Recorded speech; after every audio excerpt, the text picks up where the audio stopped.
Hi everyone, and welcome to London Glassblowing and our exhibition Planet Earth, an Ode to Our Wonderful World.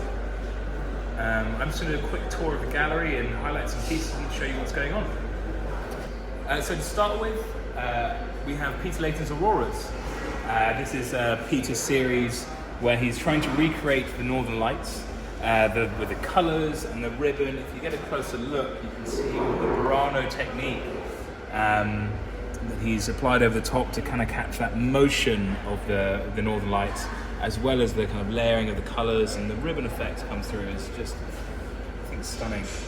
It's an ever-evolving series with each iteration having different colour forms and motions amongst the colour cups that he uses. Above Peter's, we also have another version of the Northern Lights, Catherine Dunstan's solar wind artworks. So they channel the night skies in the polar regions, paying homage to the ethereal northern and southern lights, using her pattern kiln form techniques. A really stunning version of an aerial view of the northern lights. So next we have Nina Casimir-Gava's New Individuals. These are a beautiful example of cast glass artwork. Each individual, like its name, is unique. So they're all cast the same way, and then as they're molten hot, she takes them out and twists them around to make these gorgeous ribbon-like forms, and that really show and draw on the graceful movements of plants and organic matter. Here we have The Path We Follow by Catherine Schilling. Catherine's work here is based on the graphic originally created by Professor Edward Hawkins, which shows the rising temperature of the Earth. Each fused bit of cane here represents the last 1 year of the last 80 years of the average temperature on planet Earth. And then she's brought this into each individual country having its own vase, with the warming of the planet and the warming of each country and each vase. It's a beautiful display of work which really talks about a growing problem we have in society at the moment, and some great social awareness from Catherine. She goes to talk about it in a way that is quite evocative and quite beautiful in quite alarming ways. It's quite powerful. Here we have Bruce Marx's Fish. It's an ever-evolving series that really is quite stunning. I love the way the colour flows through each individual band he's put on. He's then used the Inciso technique created by Carlo Scarpa in the 1940s, which grinds through the layers and reveals each colour in the layers that he's applied, which brings out this gorgeous scaling effect of the fish.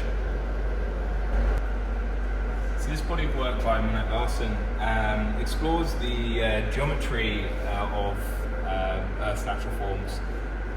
She creates and crochets each individual form that she then casts a version of. This making process of refining and altering, cutting and carving mimics nature's forces, impacting theoretically perfect models. It's a really, really effective and beautiful demonstration of cast and kiln formed glass. So this brings us to Peter Layton's show-stopping waves.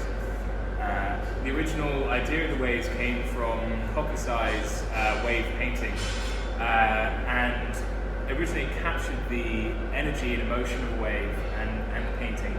However, as the series has progressed, it's become more ideal and simple in its waveform, and yet more elegant and really represents the motion of the wave.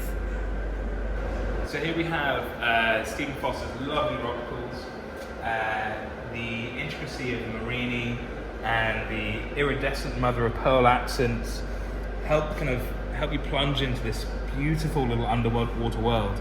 Even the way the carving's done on top, the accent and the flow of the water as you look round really brings you deep into the pieces.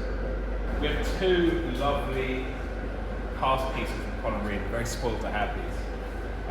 Colin has sailed around the world and cast rock faces that mean something to him in his life and have turned them into these gorgeous glass sculptures.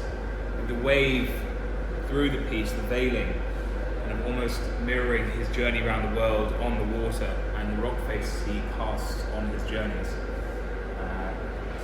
The impression that you get as you walk in, seeing the larger faces of the glass as a window to the rest of the gallery, and then as you walk around, the piece starts reflecting on itself, and it's truly beautiful. I think you can always get lost in Kate Pastel's landscapes. They really draw the eye, and they're always so different to other pieces we have in the gallery.